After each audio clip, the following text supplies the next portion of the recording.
que no puedo contar con la risa torcida. Bueno, seguimos en Cosa de Negras, en el programa diario, casi diario, ¿no? Porque ahora menos los lunes, queremos trabajar menos en este caso, pero bueno, la vemos cada vez más difícil los trabajadores, ¿no?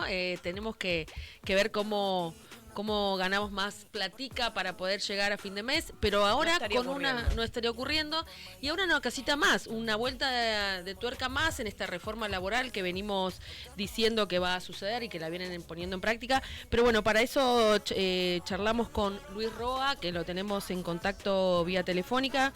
Luis Roa es abogado de trabajadores, profesor de la UBA, asesor del Ministerio de Trabajo de la provincia de Buenos Aires, actualmente, y sobre todo, bueno, un experto en derechos laborales. Queríamos hablar con vos, Luis. ¿Estás del otro lado de la línea? ¿Qué tal? ¿Cómo andan? Gracias por llamar, No, por favor, gracias a vos por atendernos. Mi nombre es Silvana Ávila, estamos acá con Javier Astorga, con Leandro y Parisi y con Emiliano Grillo armando este programa, y queríamos preguntarte específicamente por la resolución que salió ayer, antes de ayer, que entendemos que es un paso clave hacia el inicio de la reforma laboral. ¿Nos podés comentar algo sobre esto, explicarnos de qué se trata?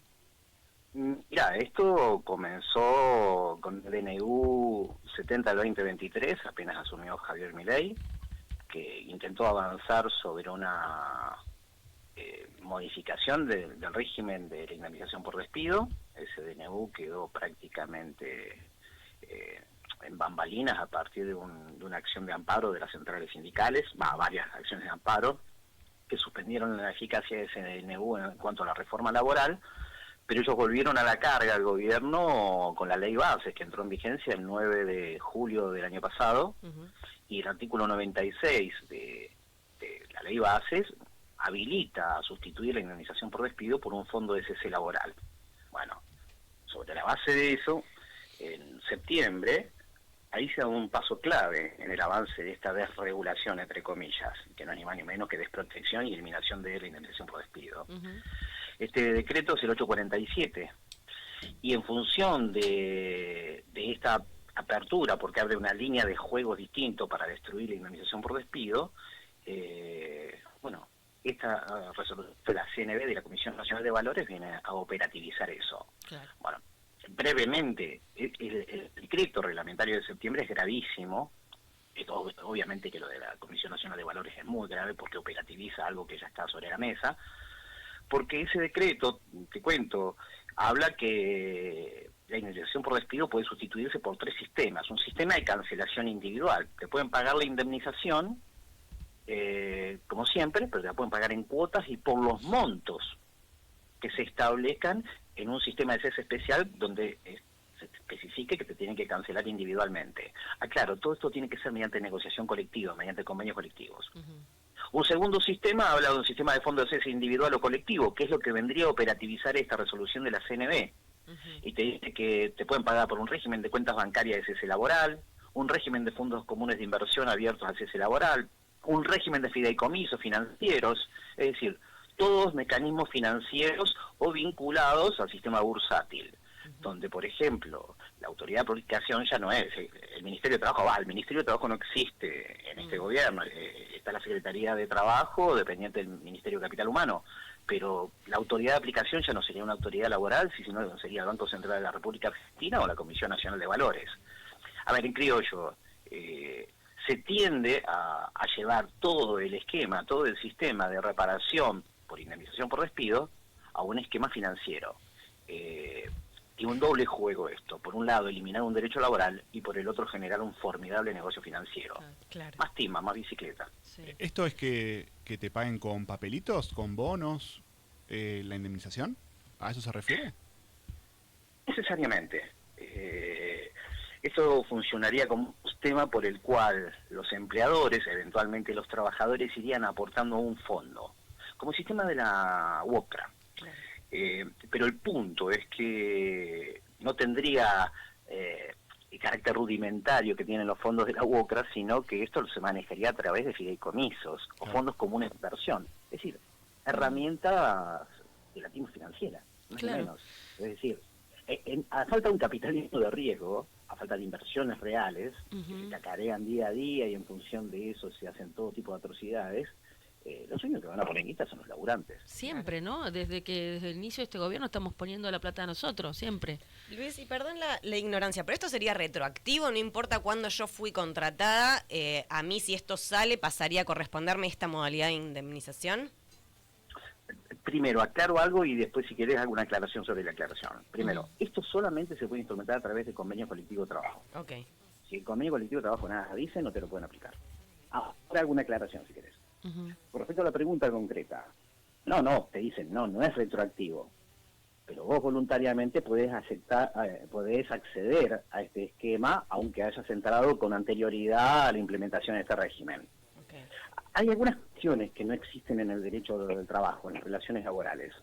Uno, la voluntad del trabajador, y lo otro es el mutuo acuerdo. ¿Por qué? Porque en la medida que vos dependa de un laburo que siempre está pendiendo de un hilo, no existe la plena libertad del trabajador.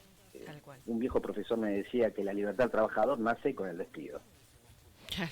Y esto es real. Así Claro. que, si bien el régimen dice no es retroactivo, te abre una ventana que se transforma en un portón, por el cual te dice, mira, vos voluntariamente podés entrar.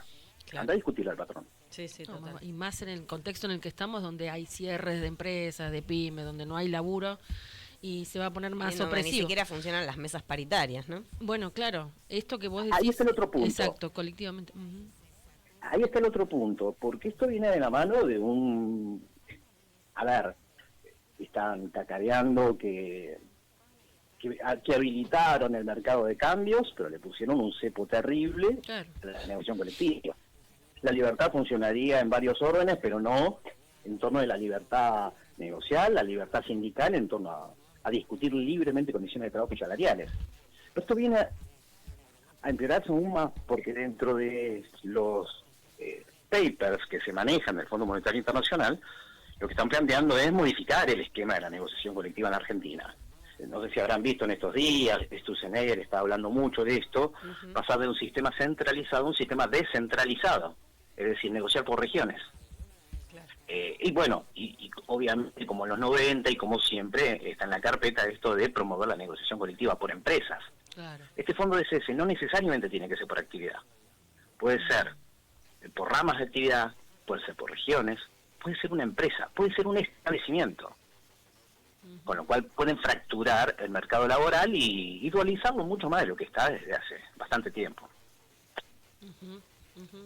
¿Y qué otros puntos incluiría una posible reforma laboral que busca el gobierno, digamos? Además de la reforma, este es un núcleo duro, porque tiene una mirada bifronte, por un lado, como decía recién, elimina derechos laborales, pero por el otro lado, a la vez genera un formidable negocio financiero. No es un tema menor, porque estos fideicomisos que arman con la plata de los laburantes, evidentemente, es una tentación para cualquier mercado. Creo que esto tiene que ver con una agenda pendiente que quedó de los 90. En los 90 el Banco Mundial y el Fondo Monetario insistían por una agenda por el cual había que estimular el mercado de los seguros a través de 3 subsistemas. Uno, el de los fondos de pensión, se convirtió en la ley de las AFJP, 24/41. El otro era trabajar con los capitales que correspondían a las reparaciones por accidentes de trabajo, las ART. El tercero era esto.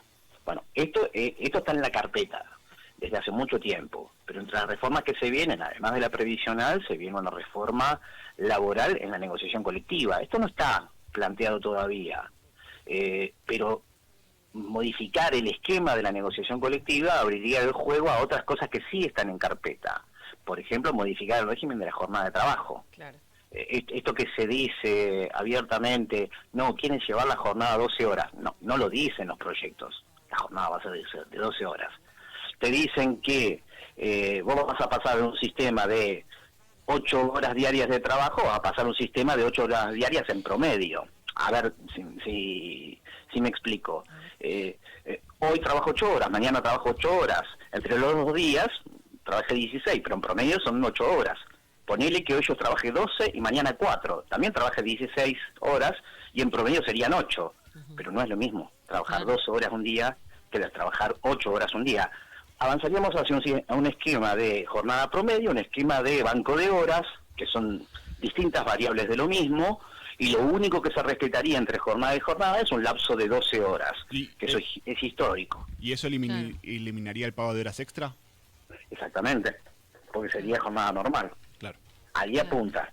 Es decir, son distintas variables de lo mismo, pero digo, la llave siempre es la misma.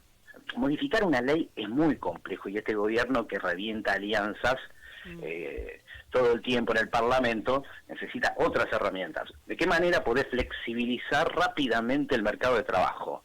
A través de la negociación colectiva. Vos fíjate, alguien me decía alguna vez que si querías implementar una reforma laboral rápida, metete con la paritaria de comercio. Sí. Y uno decía, yo no quiero hablar mal de ningún compañero, entre comillas, decía, pero a nadie se le hubiera ocurrido que alguien se metiera con comercio, precisamente por la historia que tiene, que a veces es muy laxa en el sentido de ir y venir en sus afinidades con los gobiernos, pero lo cierto es que se han metido. Y eso genera una reforma laboral. Estamos hablando de un impacto memorable pisar la paritaria de comercio. Solamente con esa, imagínate si avanzan sobre todo el tejido. Pero ya pusieron la pata en eso y a todos los demás nos queda nada, bien ver cómo se desarrolla esta película. Lo de comercio no solamente tiene un capital simbólico, claro. Lo de comercio tiene un impacto cuantitativo realmente abismal. Son miles y miles de trabajadores que están bajo esa paritaria. El hecho que no sea un sindicato ni movilizado ni combativo, o el hecho que sea un sindicato que tal vez no tiene tantos afiliados, no significa que tengan miles de trabajadores bajo su convenio colectivo. Claro. Y marca un precedente, además, ¿no? Sí, un total precedente.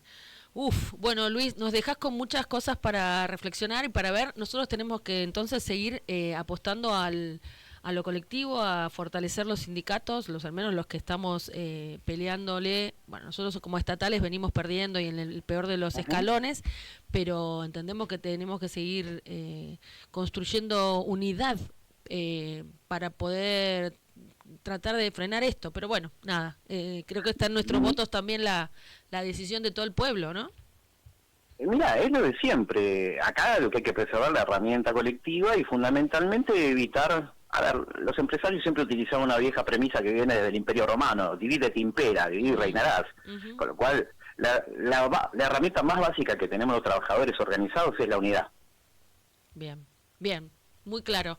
Bueno, Luis, muchísimas gracias por darnos respuestas y sobre todo abrirnos más preguntas y ver cómo vamos a trazar un famoso plan de lucha que estamos tratando de encontrar en algún momento. Muchísimas gracias, nos vemos pronto, espero, para poder seguir charlando de estos temas.